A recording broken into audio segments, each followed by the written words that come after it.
বাংলাদেশ অতিবাহিত করছে যে আমরা একটি দীর্ঘ লড়াই সংগ্রাম এবং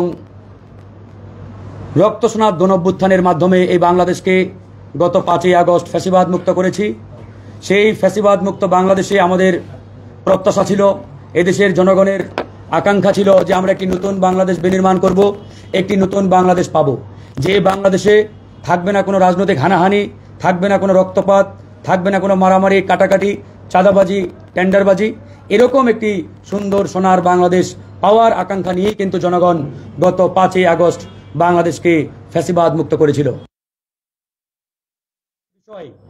আজকে আমরা বিভিন্ন রাজনৈতিক দল নির্বাচনের কথা বলছি, সংস্কারের কথা বলছি, বিচারের কথা বলছি, কিন্তু বাস্তবিক অর্থে নির্বাচন, সংস্কার, বিচার এই কার্যক্রমগুলোর অগ্রগতি কতটুকু সেটা কিন্তু বড় একটি প্রশ্নের বিষয়। ইতিমধ্যে আমরা দেখতে পাচ্ছি আগামী ডিসেম্বর কিংবা ফেব্রুয়ারি কিংবা এপ্রিল যখনই নির্বাচন দিক বা নির্বাচন হোক, কিন্তু নির্বাচনের যে প্রাইম কন্ডিশন, যে ফান্ডামেন্টাল কন্ডিশন, যে একটি অবাধ, সুষ্ঠু, নিরপেক্ষ পরিবেশ তৈরি করা, লেভেল প্লেইং ফিল্ড তৈরি করা, এমন একটি এনভায়রনমেন্ট তৈরি করা,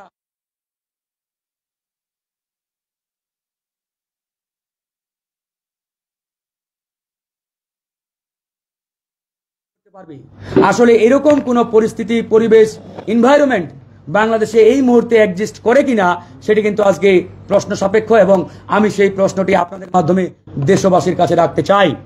ইতিমধ্যে আমরা দেখেছি গণ অধিকার পরিষদের বিপ্লবী সভাপতি, ডাকসুর সাবেক ভিপি জনাব নুরুল হক নূর, যিনি বারবার কারা নির্যাতিত হয়েছেন, ফ্যাসিবাদের আমলে সবচাইতে বেশি নির্যাতনের শিকার হয়েছেন এবং ফ্যাসিবাদের আমলে শত শত হামলার শিকার হয়েছেন, বাধার সম্মুখীন হয়েছেন, তারপরেও কিন্তু দমে যান নাই। ভিপি নুরুল হক নূরের উপরে তার নির্বাচনী এলাকা পটুয়াখালীতে সেখানেও বাধা দেওয়া হয়েছে, হামলা চালানো হয়েছে এবং তাকে এক প্রকারের অবরুদ্ধ করে রাখা হয়েছিল ঘন্টার পরে ঘন্টা। এরকম একটা পরিস্থিতির মধ্যে আমরা যদি সামনের দিকে প্রসিড করি, অগ্রসর হই, তাহলে ডে বাই ডে আমার মনে হয় পরিস্থিতি উন্নতির চাইতে অবনতির দিকে যাওয়ার সমূহ সম্ভাবনা রয়েছে। এই জন্য আমরা বলেছি নির্বাচন হওয়ার যে ফান্ডামেন্টাল কন্ডিশন, যে প্রাইমারি কন্ডিশন, সেটা যতদিন না পূরণ হয়, বাস্তবায়ন হয়, যতদিন না আমরা আসলে জনগণের সামনে হাজির করতে পারি, ততদিনে ওই নির্বাচন বলেন বা নির্বাচনের ঘোষণা বলেন এরকম কোনো বিষয় হলে সেটা হবে অর্থহীন। আমরা এই বাংলাদেশের মাটিতে আর কোনো রকিব মার্কা, হুদা মার্কা নির্বাচন দেখতে চাই না। আমরা এই বাংলাদেশের মাটিতে আর কোনো পেশি শক্তি, ওই ভোট কেন্দ্র দখল, একজনের ভোট আরেকজন দিয়ে দিবে, এরকম কোনো ধোঁয়াশাপূর্ণ নির্বাচন, একতরফা নির্বাচন আর এই বাংলার মাটিতে আমরা দেখতে চাই না। তাই আগামী যে নির্বাচন, সেই নির্বাচন যখনই শতভাগ ফ্রি অ্যান্ড ফেয়ার, অবাধ এবং সুষ্ঠু, এই নির্বাচনে প্রত্যেকটি দল, প্রত্যেকটি প্রার্থী নির্ভয়ে নির্বিঘ্নে যাতে অংশগ্রহণ করতে পারে এবং ভোটাররা যাতে নির্ভয়ে ভোট কেন্দ্রে গিয়ে তাদের পছন্দ মতো প্রার্থীকে ভোট দিয়ে নির্বাচিত করতে পারে, এরকম একটি পরিবেশ তৈরি করতে হবে। এই পরিবেশ যতদিন না তৈরি হচ্ছে, যতদিন না এই আলামত আমরা পাচ্ছি, ততদিনে আসলে নির্বাচনের কথা বলা, নির্বাচনের জন্য তাগাদা দেওয়া, এটা আসলে একবারে অর্থহীন হয়ে যাবে। আজকে আমরা অবাক হয়ে লক্ষ্য করি বিএনপি এই মুহূর্তে বাংলাদেশের সবচাইতে বড় রাজনৈতিক দল, এ বিষয়ে কোনো সন্দেহের অবকাশ নেই। একই সাথে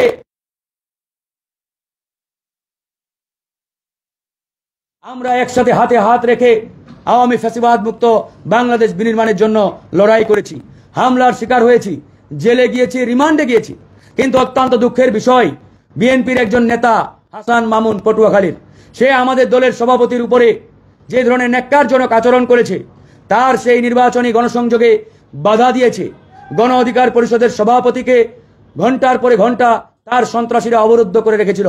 এরপরেও বিএনপির পক্ষ থেকে আমরা আজ পর্যন্ত সাংগঠনিক কোনো সিদ্ধান্ত আমরা জানতে পারি নাই, কিংবা কোনো অ্যাকশনে পর্যন্ত নেওয়া হয় নাই, ন্যূনতম একটা শোকজ পর্যন্ত করা হয় নাই। তাহলে আমাদের দীর্ঘদিনের আন্দোলনের সঙ্গী, যাদের সাথে কাঁধে কাঁধ মিলিয়ে আমরা আন্দোলন করেছি, সংগ্রাম করেছি, তাদের তৃণমূলের নেতারা কিংবা তাদের কোনো ছোট গোছের কোনো নেতা এরকম একটা ফ্যাসিস্ট আচরণ করার পরেও তার বিরুদ্ধে যদি বিএনপি সাংগঠনিক সিদ্ধান্ত না নেয়, শোকজ না করে কিংবা অ্যাকশন না নেয়, ভবিষ্যতে অন্যান্য যে দলের প্রার্থী যারা তারা আসলে কতটুকু নিরাপদ, নির্ভয়ে, নির্বিঘ্নে আসলে ক্যাম্পেইন, গণসংযোগ, মিছিল করতে পারবে, এটি কিন্তু বড় একটা প্রশ্নের বিষয়। একই সাথে আমি আরেকটি প্রশ্ন করতে চাই, ভিপি নুরুল হক নূরকে আরো 2-4টা নেতার মতো এক পাল্লায় মাপলে কিন্তু হবে না। ভিপি নুরুল হক নূর বাংলাদেশের বৃহৎ একটি রাজনৈতিক দলের প্রধান। এই মুহূর্তে আমাদের গণ অধিকার পরিষদের অবস্থান, এই গণ অধিকার পরিষদ একমাত্র দল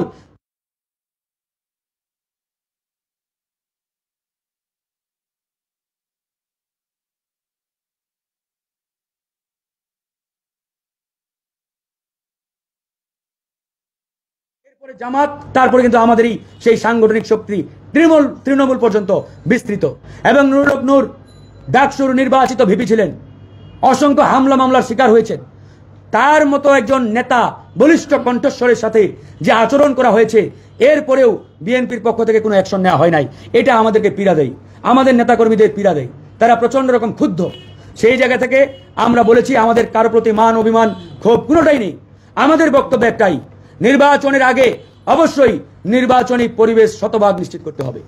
নির্বাচনী পরিবেশ শতভাগ নিশ্চিতকরণ ছাড়া ফ্রি এন্ড ফেয়ার ইলেকশনের পূর্ব শর্ত হিসাবে অবাধ, সুষ্ঠু, নিরপেক্ষ নির্বাচনের সেই প্রিভিয়াস বা প্রি কন্ডিশন হিসাবে যে ধরনের এনভায়রনমেন্ট দরকার, সেই এনভায়রনমেন্ট নিশ্চিতকরণ ছাড়া আসলে কোনো নির্বাচনের দিকে আমরা এগিয়ে যেতে পারি না। তবে এখানে বলে রাখা দরকার, আমরা কিন্তু নির্বাচনের বিরুদ্ধে নই। অবশ্যই নির্বাচন হতে হবে। নির্বাচন গণতন্ত্রের অন্যতম শর্ত, অপরিহার্য শর্ত। নির্বাচন অবশ্যই হতে হবে। নির্বাচন না হলে একটি দেশ বিপদে যাওয়া, কিংবা দেশকে নিয়ে দেশি বিদেশি চক্রান্তকারীরা এই দেশকে বিপদে ফেলার যে নানান ষড়যন্ত্র ইতিমধ্যে তারা অব্যাহত রেখেছে, এগুলো আরো ডে বাই ডে শক্তিশালী হবে এবং তারা এগুলোকে আরো প্রলম্বিত করবে। এই জন্য আমরা বলছি নির্বাচন অবশ্যই হতে হবে।